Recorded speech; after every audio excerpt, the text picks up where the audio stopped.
Hello, I am Deepak Mori and welcome to my DK Management Labor Laws Concept Clarity YouTube channel. I am having 40 plus very rich experience in the entire gamut of human resources, labor laws and employee relations. Today's topic is concept clarity of workman's definition.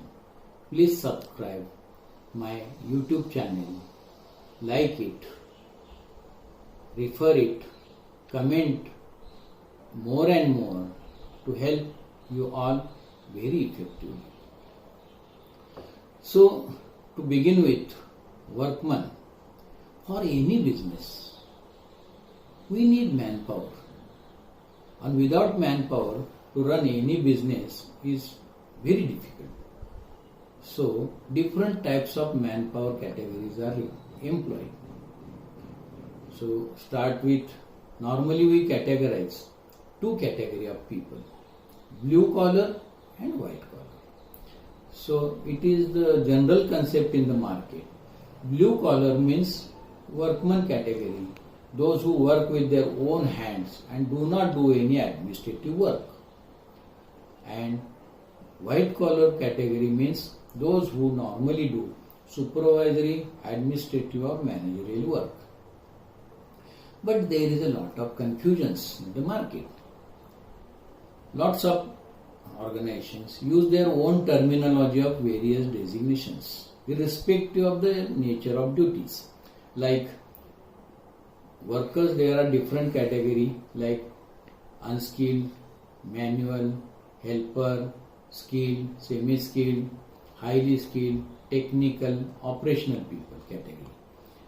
In management category, supervisor, junior supervisor, senior supervisor, junior engineer, engineer, senior engineer and similar.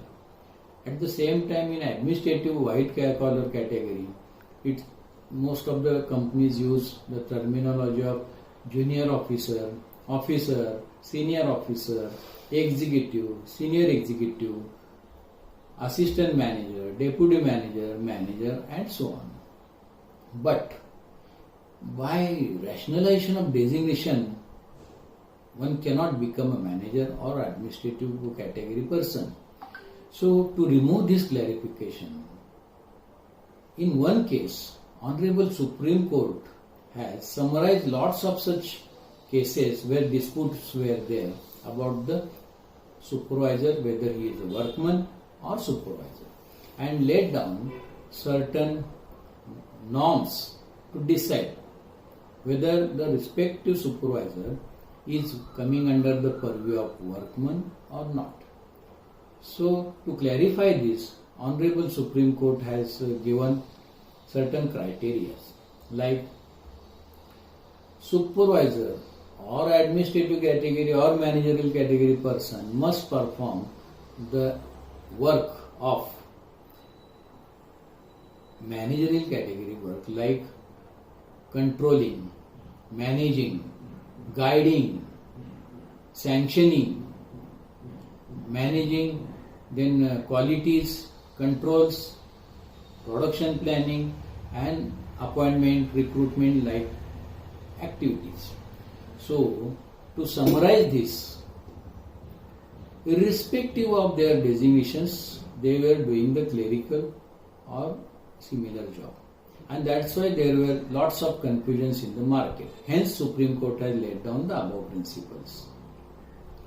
So, let's understand how the workman is defined under the various acts.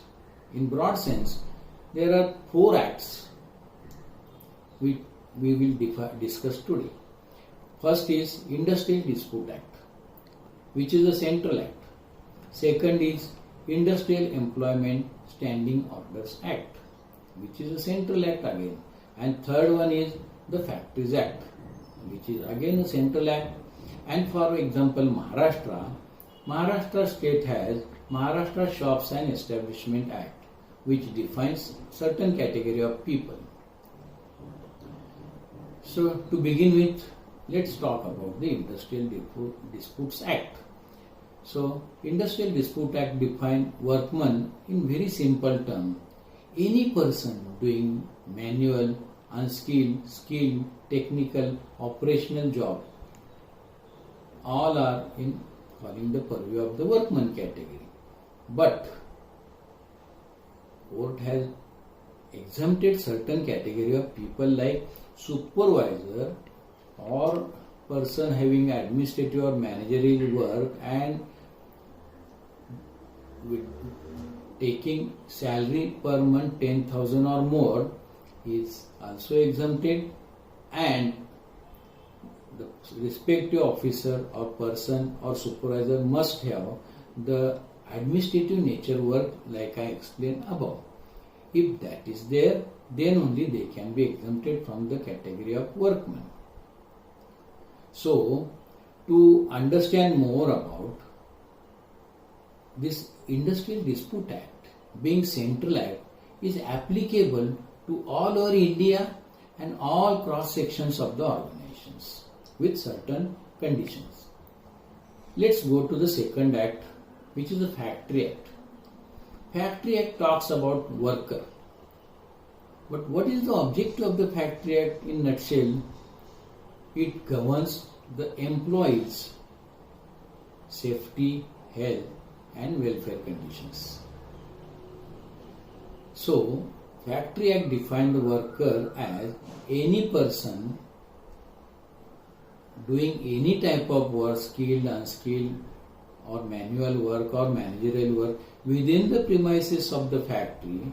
It is simply called as a worker, because for all category of people, safety, health and welfare is must, and that's why all category of people comes under the purview of worker under the Factory Act. But manager who is appointed under the Factories Act as a manager is exempted from the workers category. So this about the worker definition under the Factories Act. Let's go to the next act, Industrial Dispute Acts. We have discussed that.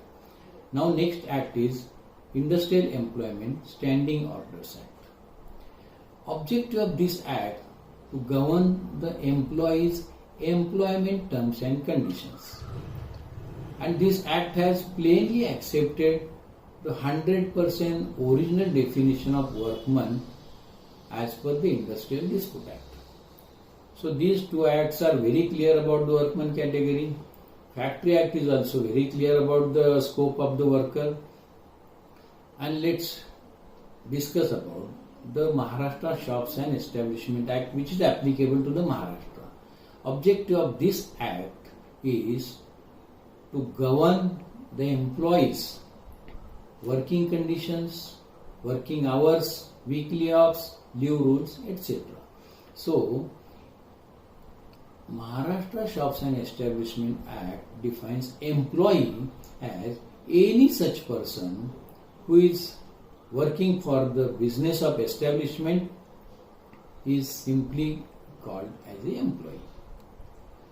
If we review of all the definitions, we can come to the conclusion that Industrial Dispute Act defines the clear-cut definition of workman which is applicable to all over India across the cross-section of organization. And some state may have their own acts and rules also, but they have to have followed the guidelines as per the Industrial Dispute Act. I hope I have clarified the concept of workman under the various categories, and I am sure this will definitely help respective people to remove their doubts about the workman. Please subscribe my channel, appreciate, like it, comment it, refer it to your friends, colleagues, more and more to make it more effective to help you people. Thanks.